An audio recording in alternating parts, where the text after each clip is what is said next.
Joining line with us today in the show, we have Daniel Norman from Prisma. How you doing today, sir? Very well, nice to be here. So what did you do to get this role with Prisma? Well, I've been working as a software engineer for about 10 years, and in the last couple of years I became really interested in education and just writing in general. And then I was on a short break in between projects, and I was looking around, and I'd been using a little bit of Prisma 1, and I saw that they had an opening for the developer advocate role. So one thing led to another, and there I was. It seemed like a really good fit, and and I've been with Prisma for about half a year now. So is Prisma essentially a code generation tool? That's one aspect of it, sure. But I think it's sort of, to sum it up succinctly, I would say that Prisma is a type-safe database access library.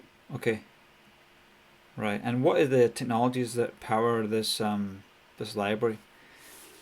So the idea is that you as a developer, you want to access your database, and assuming that you're using Node.js with JavaScript or TypeScript, you would use either query builders or an ORM, depending on which database you're using. And so what Prisma does is it generates a client that is in TypeScript that is based on your database schema. Mm-hmm. And then in order to do that, it uses Rust and TypeScript under the hood.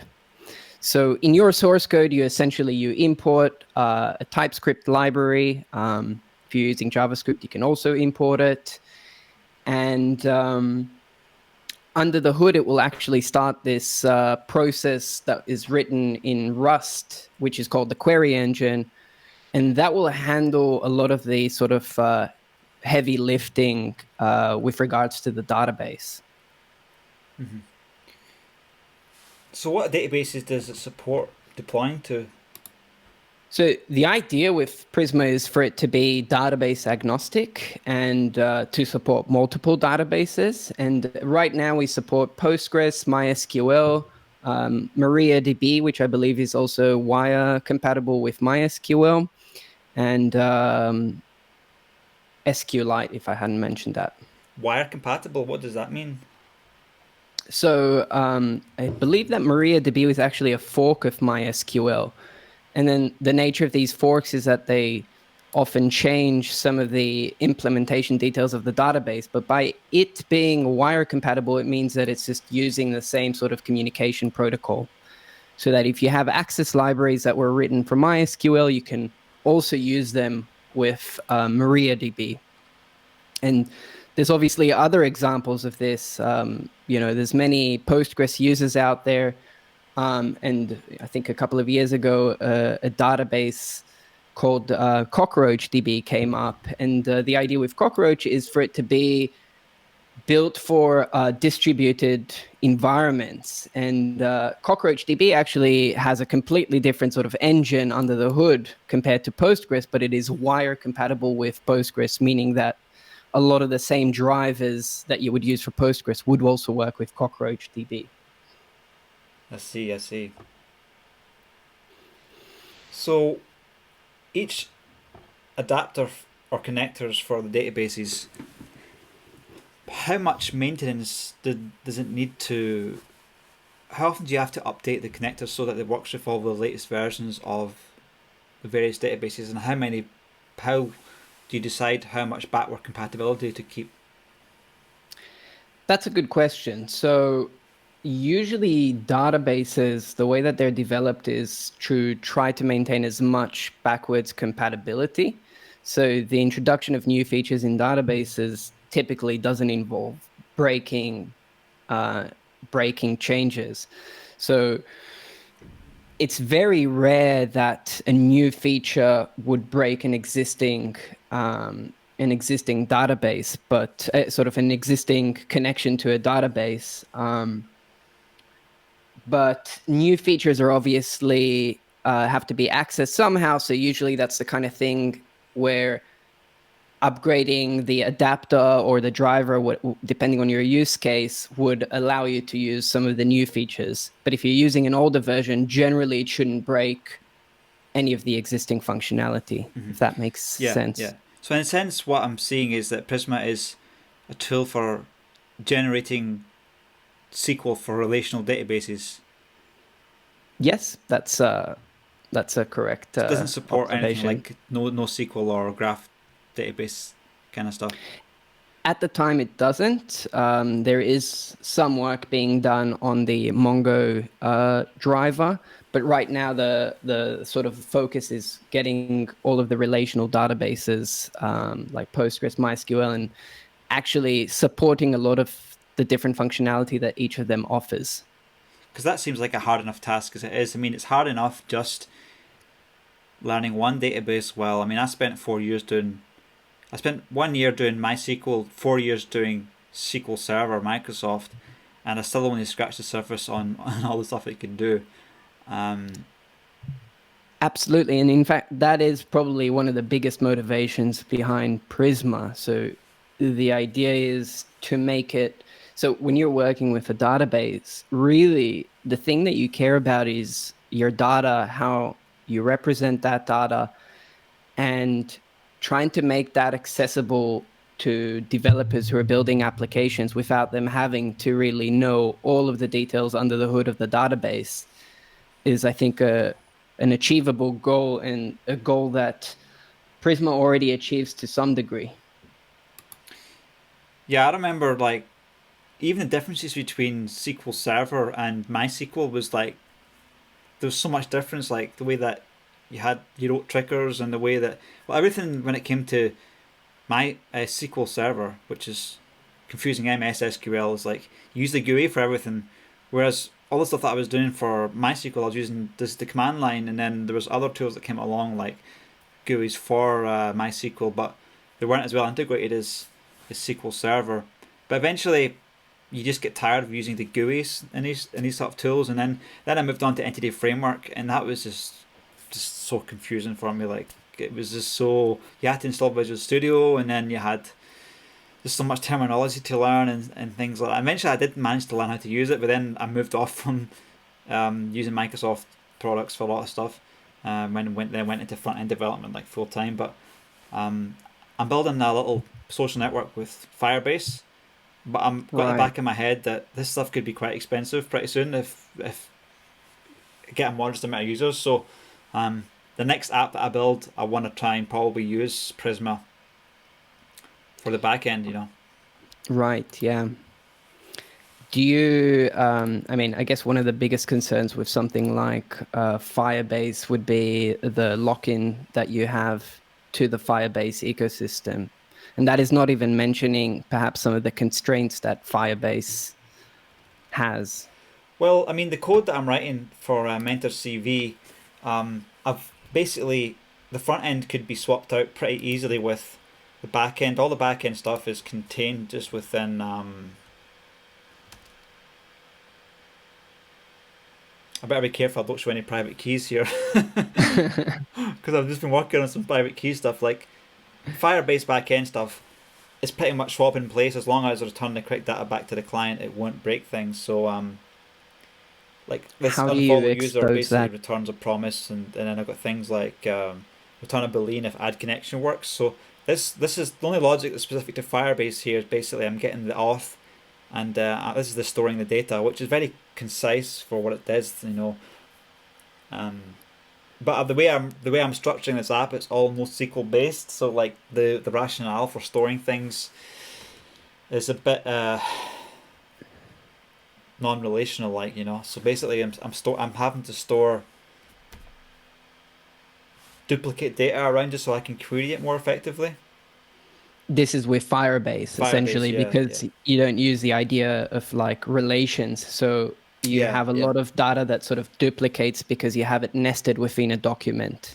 yeah. There's this basically a lot of the stuff that Firebase is nice for is it gives you these security rules so that you don't have to write back end logic for it, but the rules are like optimized for large scale distributed database like Firebase is. So like they have to be very very specific, and so like if you want to have some validation on some data, sometimes you have to duplicate the data and store it in another path. So then you can create this query in the rule. It's just a bit. Can you share maybe a little bit more about the sort of the data schema, the schema of like how data is with Firebase? I'm just curious to Yeah, yeah. see. I can't remember what tab I was using. Too many tabs syndrome. Right. So basically, I'm in development, so I'm basically wiping the data quite a lot. So I think I've got data in here right now. So my computer's kind of slow because my webcam's on. I'm going to turn my webcam off so that I get back more speed. Cool. This is one of those things with Mac. I've got. I mean, this is the latest MacBook Pro. You'd think that they would eventually have The ability to. a fast computer without the webcam slowing me down. But people know what I look like anyway, so you're the new fresh face here on the podcast, right? Right. Hopefully, I've not got any public emails here and stuff like that. But so basically, this is Mentor CV, right? And we have users, and then we have this UID, which is what is stored in authentication for every user. And this is so you have authentication, which handles user sign up, login, change password, that stuff. And then basically this thing, all this is totally customizable. This is you can decide the schema, and when you write to the data, it will write immediately to the schema as long as it has validation rules for it. So at the moment, I have permissions to write within user's path, and then I have some rules around what the username can be. And this username here, I can only write to username if the username is not already existing in username lookup. Originally, I didn't have this username lookup. I wanted to query this as a database rule to say, can I enter? So I don't want to have users to create someone else's username. So unfortunately, with Firebase, what you had to do is I had to duplicate this data so then I could write it in like that. And when I do the search functionality, you can't search via case agnosticism. So when the user creates a username, basically I have to duplicate that as well and make it lowercase so I can search for it properly. I see. Yeah, I mean, this is the kind of thing that would be resolved by a unique constraint, right? Yeah. So you can see it's kind of complicated here. So like in the user's path username under the user ID, we have to make sure that it doesn't already exist within this other thing here, and then I see. So these aren't authorization rules. These are validation rules for that. Yeah, but this is actually really powerful because you don't have to write back-end logic to validate user queries from the client. You know what? This can only store that, and this does take a while to get my head around this. This is took me weeks to get even to this point. A lot of Stack Overflow as well. So. But it was a good experience, a good learning experience, So. Yeah, it's always interesting to see. I mean, the reason I'm interested in Prisma is that basically I'm looking at Redwood JS, which is using Prisma, and that's when I first got exposed to this. And I think we'll be building the next thing with Prisma. Yeah, I heard your last podcast with was it Rob from the Redwood team? Yeah. Yeah, Redwood does, I think, serve as a nice framework if you're trying to build full stack applications that are backed by an API. Yeah, have you seen Redwood in action at all? I mean, have you played with it? Yeah. I've had a brief look at it, and it's sort of really nice to see how they're integrating Prisma into it. We're working pretty closely with the Redwood team to make sure that there's good compatibility, and that a lot of the features that we're working on are sort of in line with the kind of stuff that they're implementing now. Yeah. One recent example of that is the dynamic providers, which are essentially, I mean, we can get to that later actually, but there's a lot of collaboration happening between the teams, and it's really nice to see the ecosystem growing. Yeah, nice one. Yeah, because like if the reason I'm using Firebase is that it's it's kind of low bandwidth for me to have to maintain it. But with Redwood now making a sort of integrated database with React, then it's very tempting to build something that'll save me money if I do well with a certain web application, because running my own database, I can query as much as I like. So Yeah, and these days it's also not that expensive to have a Postgres database running. And a Postgres database can really handle quite heavy loads. yeah. So yeah, I mean, yeah. So let's kind of look at this little starter project here. I've cloned it, and it's given me this directory like this here. I won't hide your face anymore. That's a bad manners, right? So just range these screens. Good. A little bit of live coding here, or live code generation. Can't really say I'm live coding. Let me just do a commit here.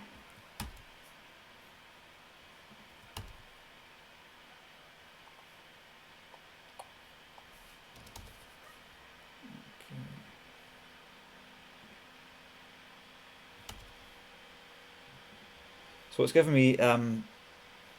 So this is not Redwood, right? Redwood gave me a lot of these files out of the box. When we can compare this to Redwood in a little bit, but essentially we have an environment file here, which I guess is where the SQLite database lives. Yep. And then this thing called schema. Yes, and you're using WebStorm. I think I was actually looking yesterday. There's a plugin which will give you syntax highlighting for WebStorm. Let me see. If you look for the plugins, look for a Prisma plugin. It already has a Prisma plugin. Oh, okay, it already does. Yeah. Okay. Because probably if I go here and command space, it's just syntax highlighting, not a generation. Great. So you have here a schema, and sort of the first things that come up is these model blocks. These are really the core of how you design the data model for your application. And I'm curious to hear it. So from your experience working with applications, when you're developing the backend code, what is usually the first thing that you work on? So back in the day when I was doing a lot of full stack stuff, when I got more experience, basically I wasn't, well, before I learned about migrations and all that kind of stuff, I was doing everything by hand, and eventually my database admin started asking me for like database update statements and things, so that it wouldn't be like just click this button and just put this new table here. But I was just using Microsoft SQL Server, and I was just going, if I wanted to add a new column, I'd just go into the database and manually edit it at the time. But a lot of the stuff that you're doing here, you basically, when you create a new table in Microsoft SQL Server, it would give you like a lot of stuff like configured, like you could set things as primary keys by clicking on things like that. So I mean, this immediately for me looks like a schema that I would have on SQL Server. Optional column, Boolean, default values, primary keys, foreign keys. Yeah, so the idea with like the Prisma schema is to try to create a really declarative representation of your database. So typically, I mean, these days, if you're working on an application using relational database, you would have some kind of migrations tool. And the nature of these migration tools is usually that you start off with an initial migration, which creates, say in the case of a blog, it creates a user table and a post table. And then over time, it's very common, that you want to modify and evolve your schema, add new fields, add new tables potentially. And the way that that's done with a lot of the migration tools out there is that you have to actually write an imperative migration. And that migration can simply be an SQL file, which will have an alter table statement, and perhaps it'll add some fields, or it'll have a create table statement. And that way, say you're working on local development, you created a new migration to add, say, a profile table. Then when you go to production, then you run that migration in production, and then your local database and your production database, they have the same schema. And that's mostly what the migration library is responsible for. The problem with a lot of these approaches is that writing SQL migrations in an imperative way means that you have to define the steps that you want to carry out. So the sort of the delta, the difference between where it was to how you want it to be. And, assuming that you constantly add fields or you add tables, you have a lot of migrations, and then it's very hard for you to know what the actual database schema looks like. Yeah. The idea with Prisma is that instead of defining the steps that you need to take, you simply define it in a declarative way as you want it to be. And then Prisma Migrate will actually carry those changes out for you and figure out, okay, what is the current state and what needs to be done in order to get to the new state. And it's something that is very, very easy to show. So for example, you already have this schema, and you already have a database, this dev.db file. What you could do is you could actually add a field to the post model. And I don't know, let's think of something for Car. for a field. Car. Okay, yeah, that's good. Maybe a string. Okay, we added a model car. Oh, wait, so we want to add a car to the post. Is that... No, we could add it to like the user, I guess.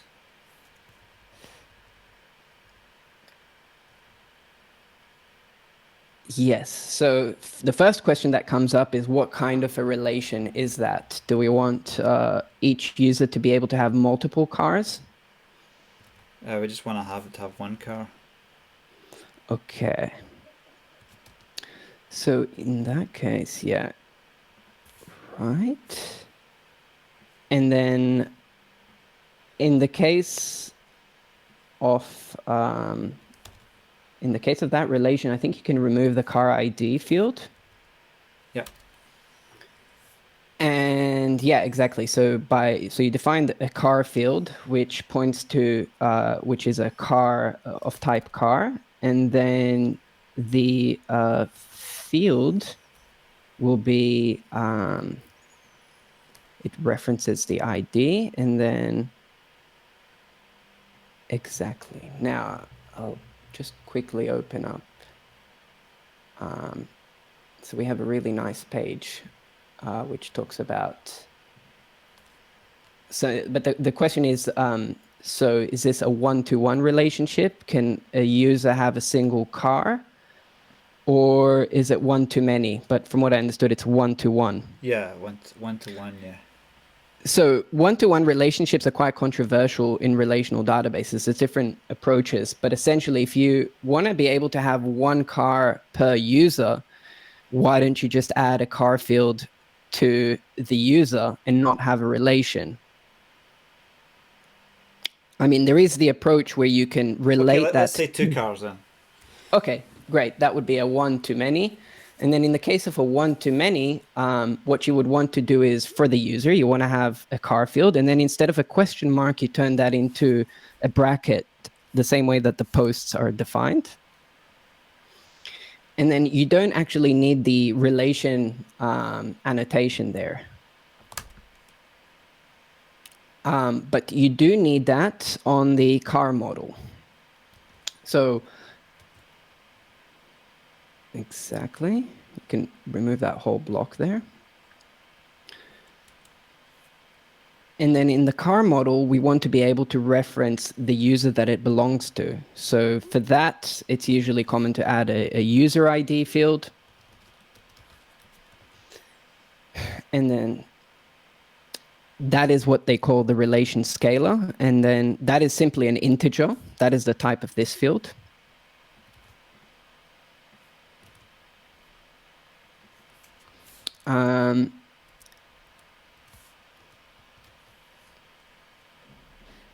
Exactly. And then, so yeah, we can leave that. And then we also have, so the user ID is just an integer. It doesn't have the relation. So you can cut the relation and keep that in your clipboard. Say that again.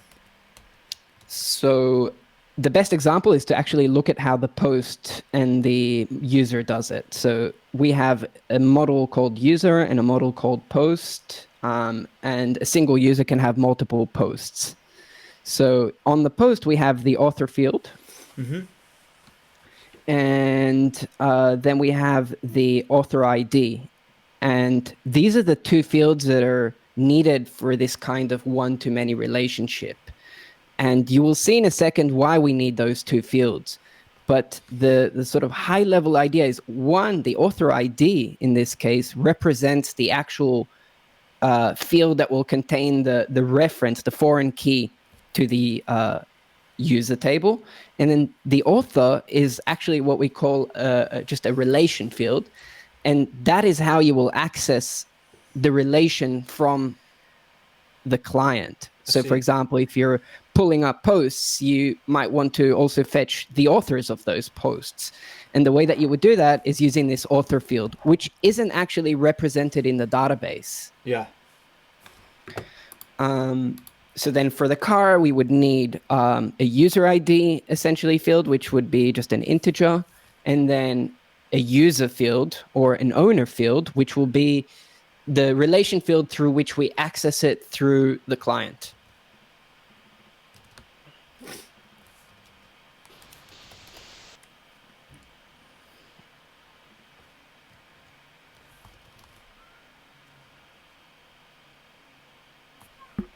Yep, and then Shame that format doesn't work on this WebStorm. you can actually call the format command from the CLI. Let's see.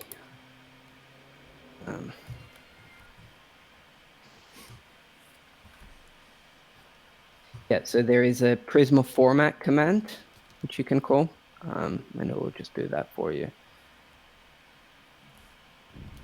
So if you're using, you don't even need to go into Prisma. It'll figure that out. But do you use NPM or Yarn? Yeah.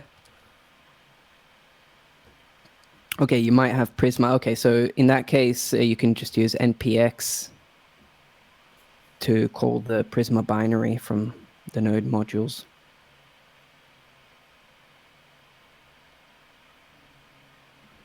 npx, okay. So npx is like a shorthand command that just allows you to call any binaries that are installed in Node modules.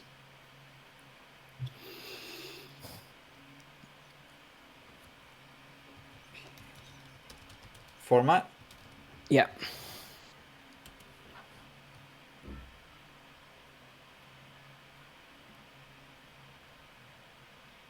Oh, nice.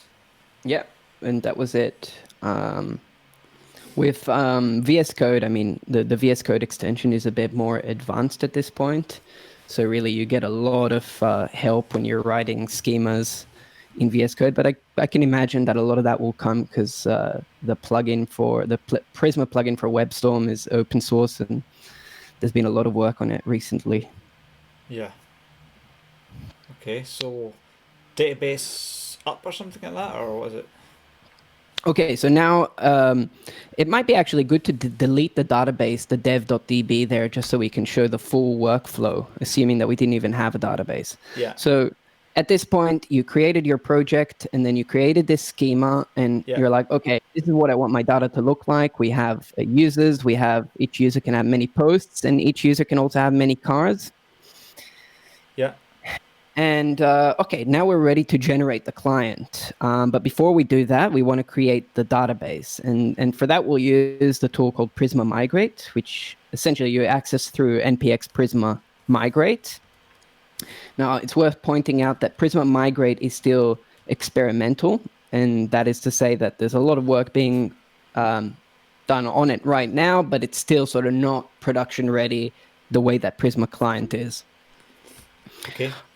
but npx Prisma Migrate, so -- experimental, that will be so that you can access the. And then the first thing that you do is you save a migration. So the subcommand is save without the -- Yeah, let's give that a go. Okay, Great. so you can give. All right. Great. So now we have the migration saved, and then the next thing would be to call migrate up to actually apply the migration. So let me just, for the benefit of everybody watching this, I'm just going to make the dark scheme because my eyes are starting to get sore. Because I was outside today in the park coding with feeding all the birds and stuff. Because anyone who watches my YouTube channel knows that I like feeding the birds. All right, so let's just check to see what anything's changed on the. So, but I've done that manually, and then they've got this. Whoa, 544 files.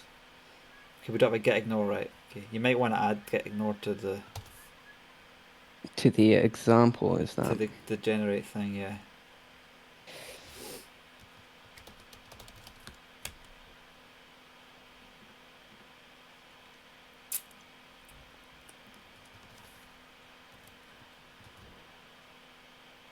That's a bit better.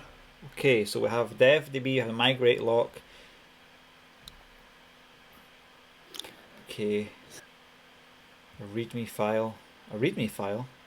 Yeah, so for every migration that you create, you'll see it creates 3 files. It creates a copy of the schema Right. as it was for that migration, and then the steps are the actual steps that the migration will carry out. And the README is just like an information file where you can get an overview of that.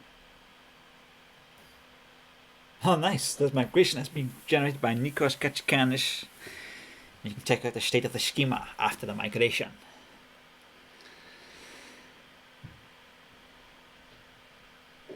That's nice. You could send that to your DB admin and say, here's one I wrote earlier, and he'll be very happy. Yeah. So these are the kind of things when you have multiple people working on a project, these things really come in handy, because you have everyone wanting to implement different features. Sort of like reconciling all of these kind of database changes can be a real challenge. This is like your DSL that you have internally for Prisma here. So to say, I mean, really, this is just a JSON file representing the changes that it will make. But this is really an implementation detail that you wouldn't necessarily interact with so much, but it's obviously useful. And I mean, the idea in the future, when you're really doing like serious production migrations, you want to be able to make sure that your data is safe and that you're not losing any data by carrying out a migration. And a really common example of that is if you decide to, say, rename a name field and break that into 2 fields. So these are the kind of situations where tooling for migrations comes in really handy. So if you were to split that column into 2 columns, there would be some way the data would be split up as well? Yeah, so right now that's functionality that isn't implemented yet. But there's a lot of work to be done on figuring out what is sort of the base interface that we can give for doing these kind of things. And there's a lot of outreach with the community to see, okay, like we're getting a lot of feedback about the kind of scenarios and what the interface that we want to provide to that will be. Mm-hmm. It's ambitious. Yeah. Because there's only so much a project can do before it becomes, unmaintainable, or like if it just gets so complicated that it's very hard to stay flexible and agile, and there's always a risk that you could end up falling behind because you're having to support all these new features, you know. Yeah. And that's where, you know, things like, I think things like conventions and just using good practices and established practices comes in handy. But even that, you know, can make projects difficult to maintain over time. Yeah. Cool. So what's next? Okay, so now we've created this migration. Let's run it. Let's open up the terminal again. So we called the Prisma Migrate save, and now we're ready. And it tells you run Prisma Migrate up in order to apply the migration. So what was experimental here again? So experimental is, as I said, Prisma Migrate is not production ready. So that's why we put it behind an experimental flag to make sure that people are aware, like users are Right. aware. Because when I was using Redwood, they were using migrations as well. Yeah. But I wasn't typing any of this experimental stuff. I guess they're wrapping a lot of the. Yeah, they are. I think they're trying to provide a really nice user experience. So when we do that, we can expect the actual database schema to be created. And okay, done with migration. And then let's see. So you can actually open up the, if you want to actually look at the database, you can go to, if you have the SQLite CLI, you can actually open up, if you ls the Prisma folder, you will see dev.db. Yep. And in order to open it, let's see, leave the command is just SQLite 3, and then you provide it the file.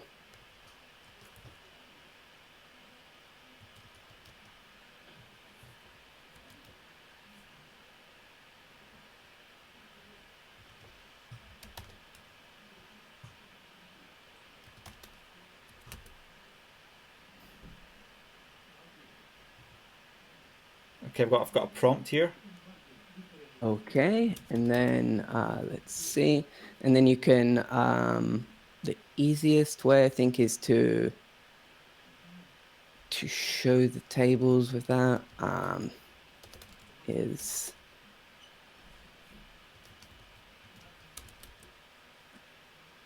let's see, I think you can do it with dot full schema. I'm not sure if that works. Yeah, dot full schema. How to do that? Sorry, show. So first of all, it's continuing the command. So we'll do a semicolon first. Yeah, and then we'll probably enter. Okay, great. And then you can type dot full schema.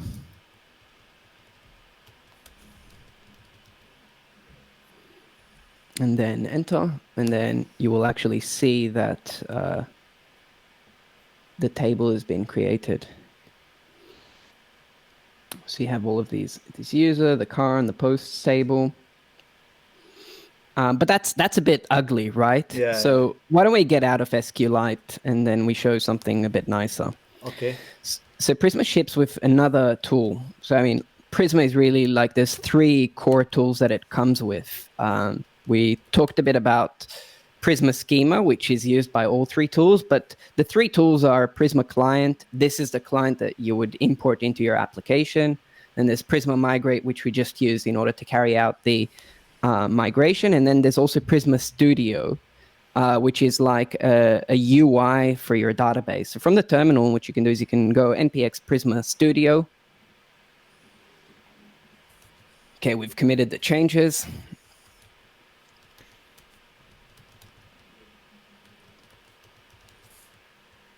-- experimental.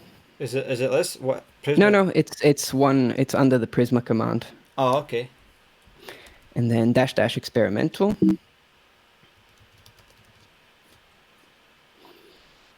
And then if you click enter.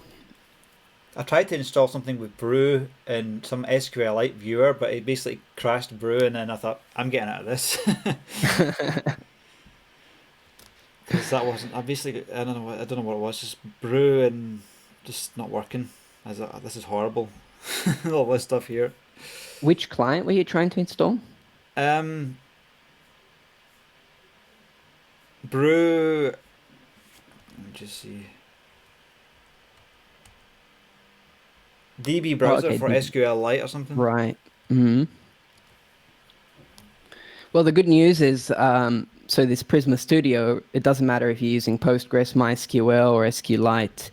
Uh, you can think of it as like an admin UI for your database. And okay, why don't we? Oh, error in Prisma client. So the Prisma client hasn't been generated, which is why it's not working. So why don't we first generate the client, and then we'll be able to load Prisma Studio. Okay. So we can do that. It's just, let's give it ready. Oh no, it's fine. Okay, great. So there are no rows, but if you click on this button on the left, you will see the very, very left, exactly that one. You will see that we Oh, have these nice. 3 models. And we can actually use this UI in order to start creating data. So we can start maybe with a user Oh, or sweet. car. It's like MPX, and I have a browser for the data. Yeah, It's crazy. Uh, Kia. good Korean reliable car. I don't have a So user. this is actually, exactly, that's why I was suggesting we first create a user, and then we can attach all sorts of data to it.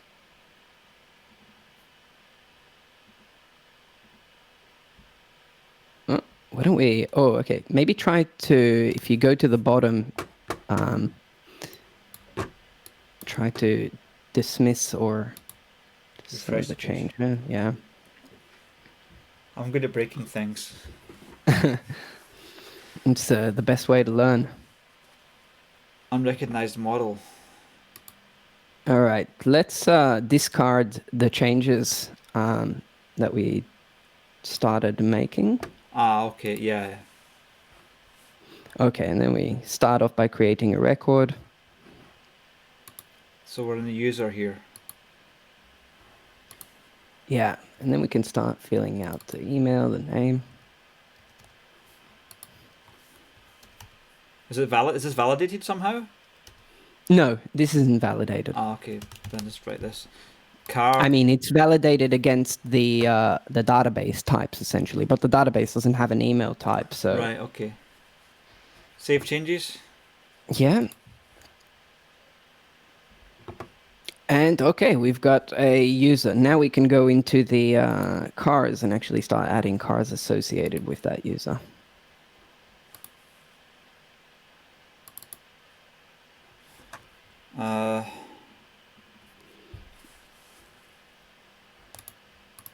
That's nice.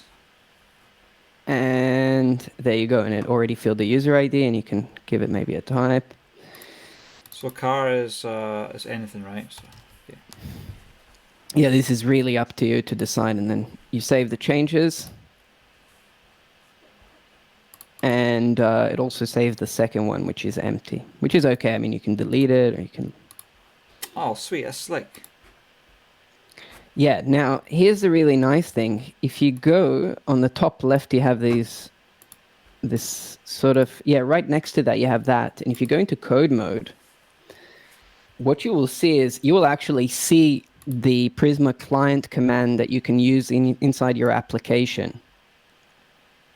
So this is another, essentially all Prisma Studio does is it uses the Prisma client in order to make calls to the database. So what you're seeing there in the tree view is just another way to view data, and it's nice because you can sort of open up and explore the relations. How deep does this go, inception wise? Let's find out. How much time does my audience have? Okay, it's getting boring now. But, you know, coming from a lot of the database clients out there, I think this is like a really slick way to explore data, especially when it comes to relational data, because oftentimes, you know, you have to do a query, you have to write some kind of query, and then you have to do the join. Yeah, that's nice. And that can be quite, you know, time consuming, especially if you just want to quickly look up data. So this is where something like this comes in really handy. And, you know, you can also filter here and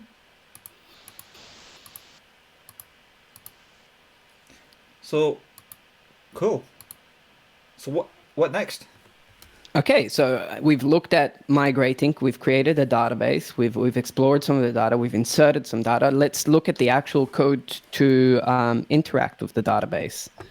And for that, we can open up the script TypeScript file. And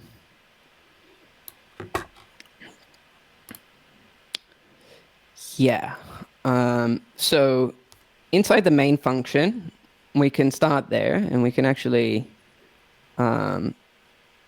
start by using inside the actual function definition. Oh yeah. Where you will write your queries. Then let's think of something that we want to do. Maybe fetch some data. Okay. So to fetch data, say from the user table, we'd start with Prisma.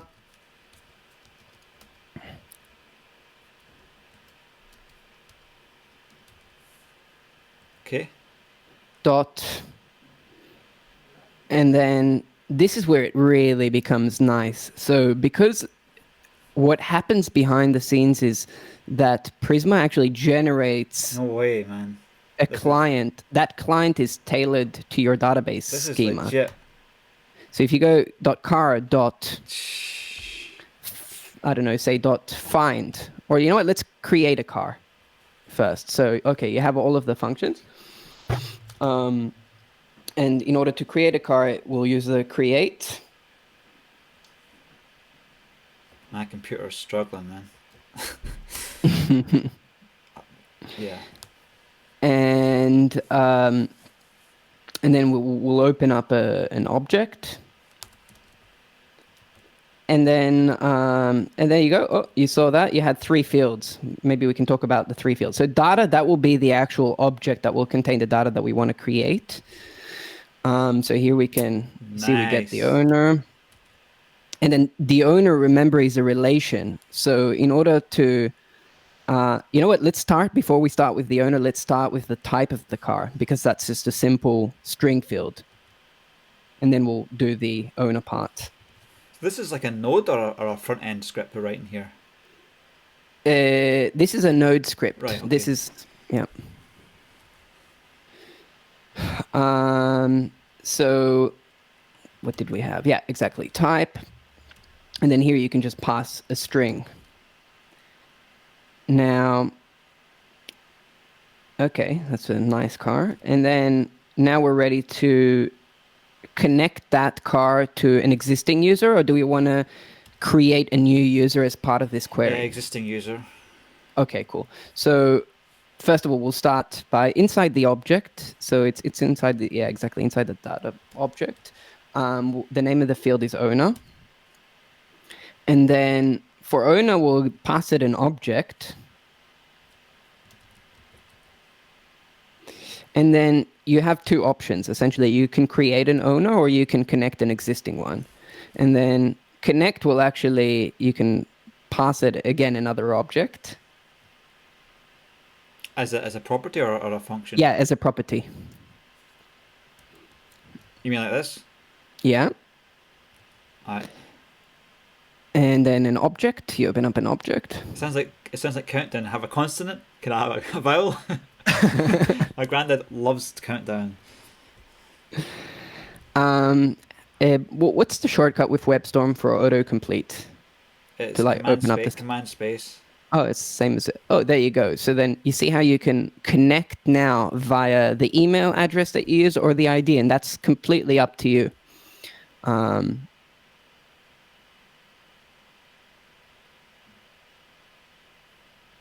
Dear, better was with right. So okay, you want me to create another? Yeah. So let's just assign it to your email. That way, you know, we don't even need to look up the ID. And then that will be a string. It has to be the same as what I have in the database. Yeah. Look at that. You can just copy it straight like that. I wish I had Prettier in here. Wish you had, say again? Prettier. Oh, yeah. Okay. And And then we're pretty much good to run this query. What I would suggest that we do is, the first thing is we go to the terminal. Yeah. And either open up a new terminal or you can close up the studio for now. Okay, great. So we have a new terminal. And then the first thing we want to do is we want to call Prisma generate. So yeah, and simply generate, and we don't even need experimental. So generate will generate the client, and that is, it's was released for general availability about a month ago, and this has been really tested a lot. So now we click that, and what it will do is it'll actually look at the schema, and based on the schema that we defined, it'll generate this client.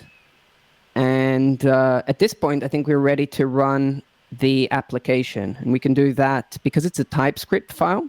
There's two ways to run a TypeScript file. You can either use first transpile it, or you can just use ts-node. So it's without the C, it's just a ts-node. And it might not be installed locally, so it's best to just call it with npx as it's defined in the package JSON. And then the name of the file, which is, I think, script.ts.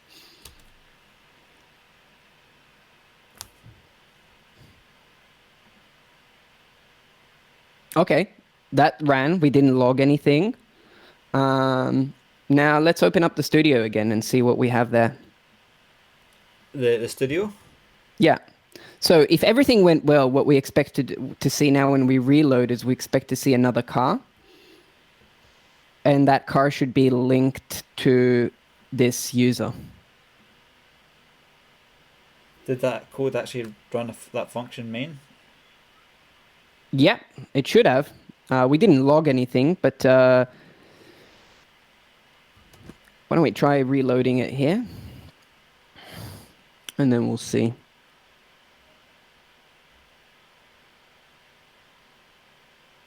Okay, and then, all right, so, okay, well, if you click reload. Okay, cool. So we don't see it. Let's go back to the code and see what we did wrong there. So the main thing I think that is the reason is we didn't use a wait. So all of the calls to Prisma client, they return a promise. So let's call a wait, and then we can actually, let's do a console log and log car after we create it.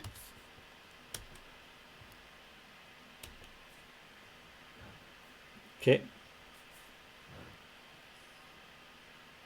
Yep. I was looking like, where's the JavaScript file coming out? Oh, and there we go. We got an ID, we got the type, and we got the user ID. Oh. And there we have it. So this runs locally, so I guess there's a lot of production steps and things like that that there could be possibly another video or another just me going to Google and researching how to do that. How to do what exactly? Well, this is local, but then I guess it's deploying it to later on. You deploy it to wherever you're hosting these Node applications. And yeah, so we have a couple of deployment guides. We just launched the Heroku deployment guide, which I highly recommend. One of the nice things with Heroku is that they offer also a free Postgres database. So if you're just getting started with an application, it's a really nice way. And also the deploying to Heroku is very, very easy to get started. But there's one more thing that I thought is worth pointing out in this example that we did, and that is the fact that it's type safe. So if we go back just to the code, why don't you try creating, doing exactly the same, but instead of Ferrari, pass in an integer. By passing in an integer, essentially, we're creating an artificial type error. And what do we have there? Yeah, if you hover over it. yeah, it won't compile.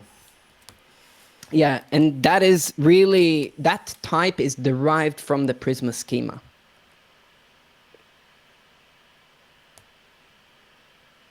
This seems obvious, but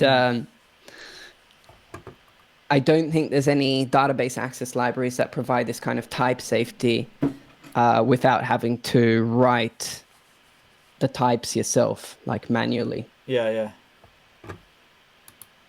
Powerful. So I'm just so this is want to kind of contrast this a little bit to what Redwood does. Yeah, let's do that. If you wonder what that noise was, that's a massive seagull taking a sandwich from my window. That don't. The beak is pretty.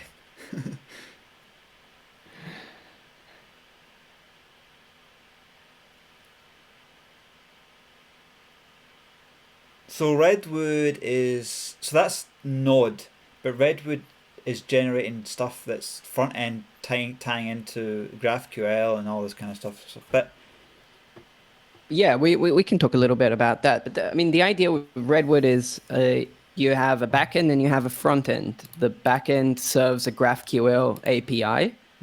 And then for every request that comes into the GraphQL API, what it will do is it'll actually make some call to Prisma in order to make changes or to pull data from the database.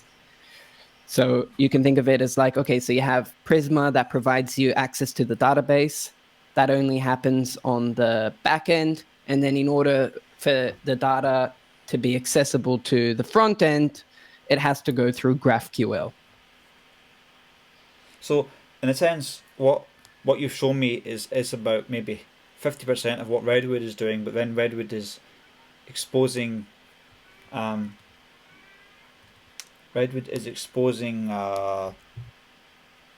these node functionalities via GraphQL on the client. Is that what it's doing? Something like that? Yeah, that's one aspect of it. And then there's the other aspect, which is all of the front end related things and a lot of the conventions which make it easy to interact from the front end with the GraphQL API and to also keep your front end code nicely organized, where they have the idea of views and they have the idea of pages. And that's a lot of like conventions that have emerged, over the many years of experience that the Redwood team has under their belt. So say I'm a startup right now, Yep.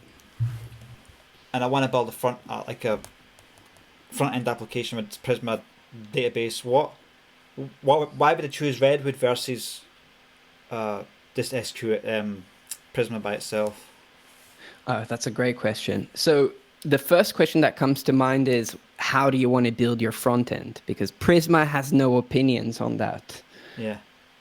And I've seen that you use I forgot, I don't know how to pronounce it. Svelte, Svelte, right? Yeah. I called it Svelte for a few months. Oh, okay, yeah, that reminds me. When Skype came around, my parents used to call it Skypey. Skypey. But That's a good okay, name for a dog. Yeah. Hey, Skypey, sit, Skypey. Paw.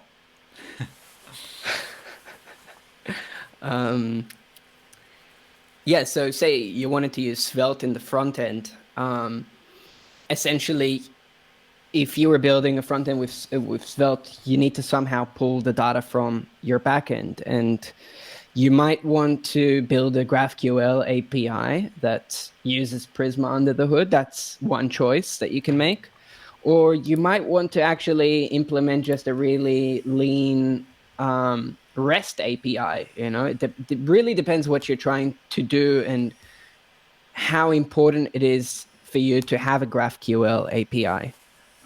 You can also use something like Next.js, and then the great thing with Next.js is that it has the ability to do server-side rendering. So with Next.js, you can actually have an application that just literally makes calls to the Prisma client and then hydrates your components with data from the database. And then you don't need any API layer, because essentially every call, the data is fetched from the database and then it sort of renders it back to the client.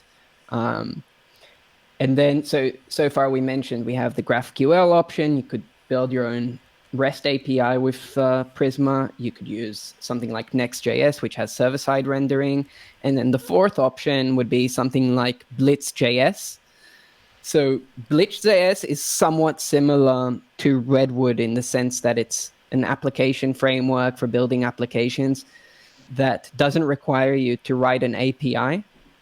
And the core idea behind it is using this idea of RPC, of remote procedural calls. Yeah, so I mean, I was talking about basically the 4 different paths that are now possible to build, an application with Prisma. And the first one was Redwood. And the idea is it's a full stack framework, and the main interaction between the front end and the back end is through a GraphQL API. And then the second option is using Next.js, which allows you to do server-side rendering. And I can share an example of that after the call where you can see how that sort of happens. Sure. But the great thing with that is you don't have to implement a full API. The disadvantage is obviously that every page is rendered on the server side, which means that you sort of like do away with some of the optimizations that single page applications would have. But Next.js has a lot of flexibility, and you can do a lot of different things, but that's just one option. Yeah. Then there's the option of using just a simple REST API, building a REST API in Node.js with Express or Happy or any framework that you choose. And then from the client, making calls to this REST API that you built. And then the fourth option is using something like Blitzjs, which is another framework built on top of Prisma. And it also is heavily inspired by Rails, the same way that Redwood is, but it takes a very different approach compared to Redwood. And the main difference there is that you don't actually have an API layer. It essentially allows you to import server-side code into your React components. Wow. So if you wanted to, say, have a page where you show the cars or all of the users in their cars, what you would do is you would define some kind of a backend, some backend code which fetches that using Prisma, and then you can simply call that in your front end application, and it handles all of this connecting between the front end and the back end, which is, I think, one of the most contentious points in full stack development, especially, when you have multiple clients, or say multiple teams working on a project, and, different front ends, and everyone is consuming from the same API. So this is a competitor to Redwood. You could say it's a competitor, but really, I think it just takes a different approach. I think Blitz is a really good fit if you want to build a single client. I think there's a lot of, for example, I don't know if you've noticed this, but I think there's a lot of hype around GraphQL, especially amongst newcomers to development. And while I think there's a lot of that hype is granted, it really depends on your use case. But I think in many cases, if you're building a single front end for your application, GraphQL is not always the best choice because, first of all, GraphQL is never quite as simple as it seems to be. Definitely not. For senior developers who's not used it before, it's pretty tricky. Yeah. And implementing it, there's so many different options. It's the whole ecosystem is really, it's really in the process of maturing.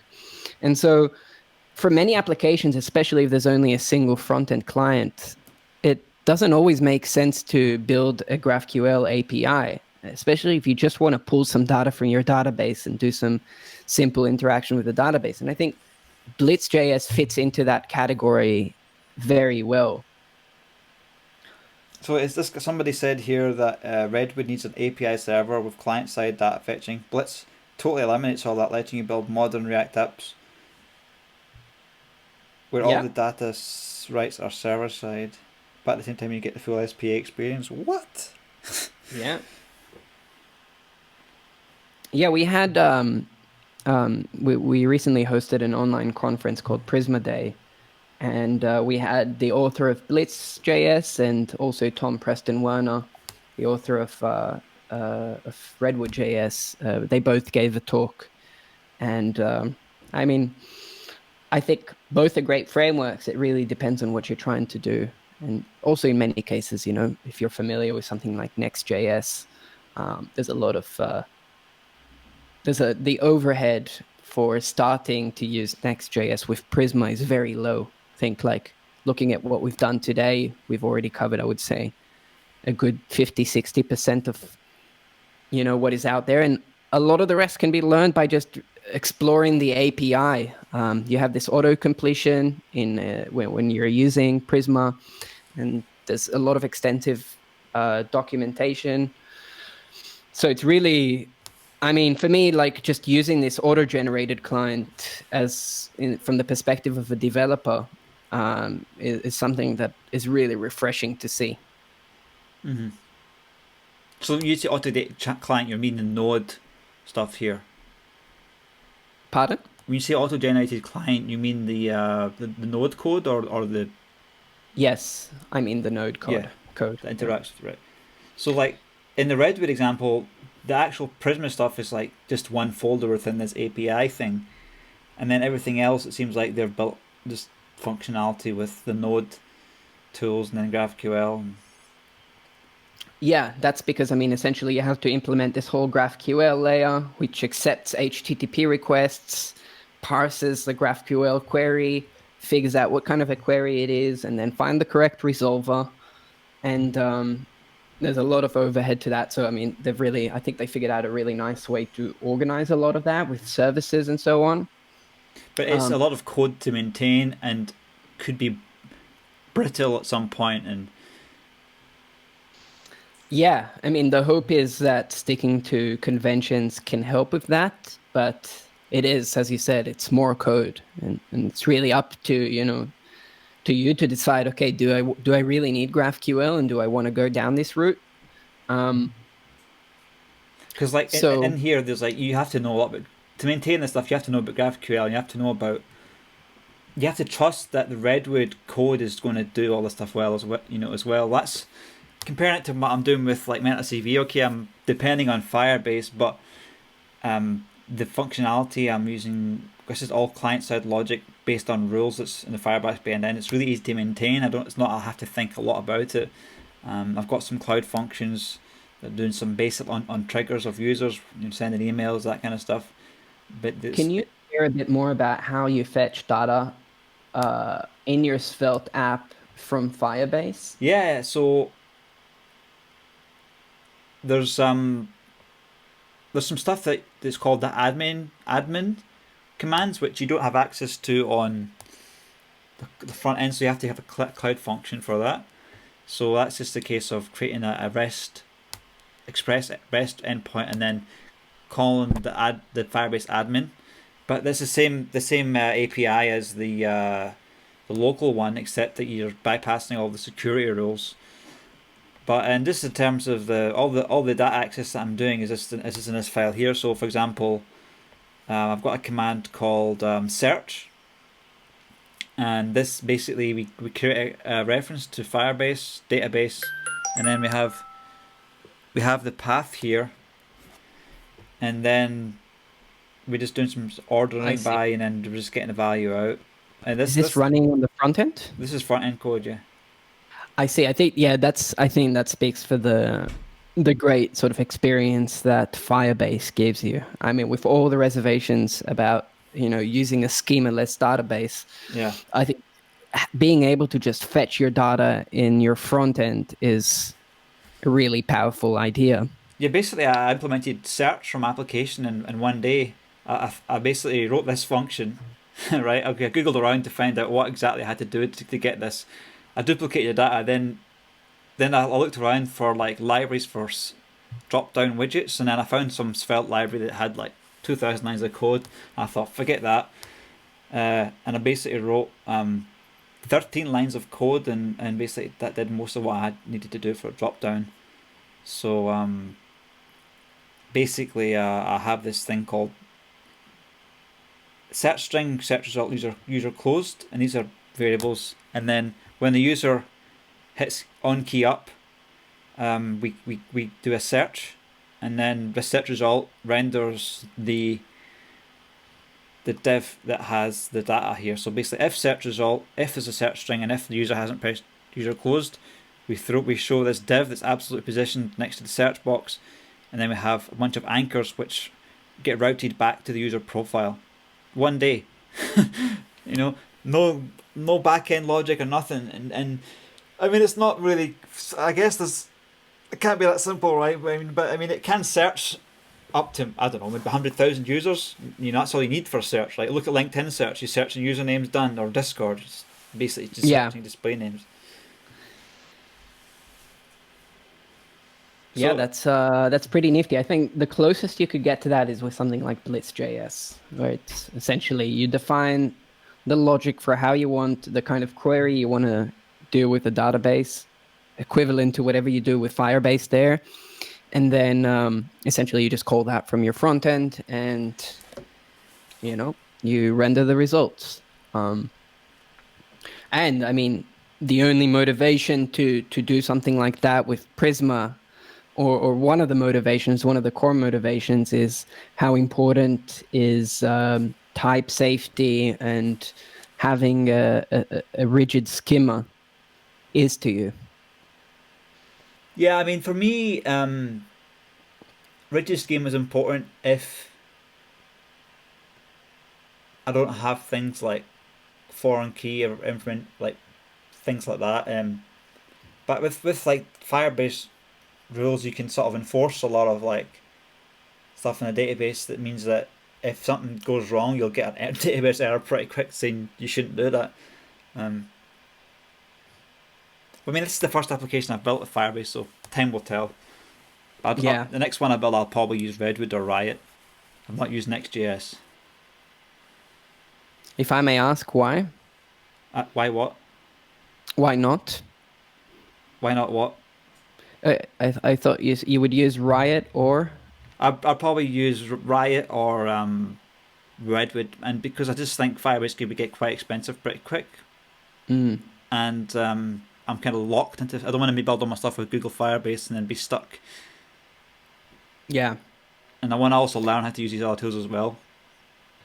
Yeah, and I mean, I think like databases like Postgres have been around for quite a long time, and they're here to stay. So what's the business model with Prisma? Oh, great question. So right now, the main idea is we don't have a commercial product, so we're not really generating any revenue. Right. But the idea is over the long term to build some commercial services around Prisma that would be paid services that are, perhaps targeting bigger corporations and so on that might be interested in using Prisma. But all of the tools that we looked at, they're open source, and they will continue to stay open source. Good. Well, I think that's enough for today. That was really interesting. Yeah, I'm glad you enjoyed it. Had a great time, like seeing how you approach it and doing a bit of coding together. Yeah, I like this new format of the video podcasts. It's fun, man.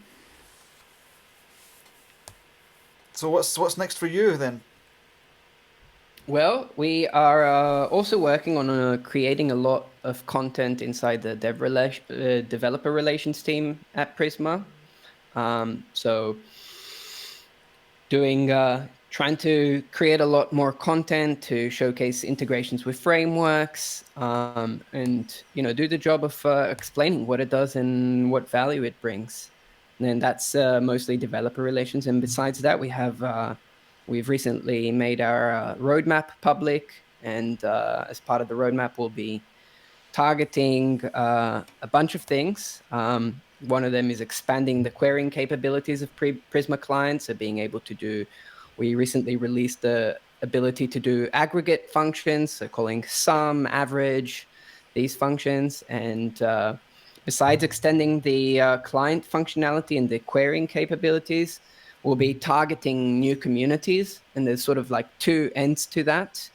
The first is being able to create, so we have an experimental Go client for Prisma, which you can use in the Go language.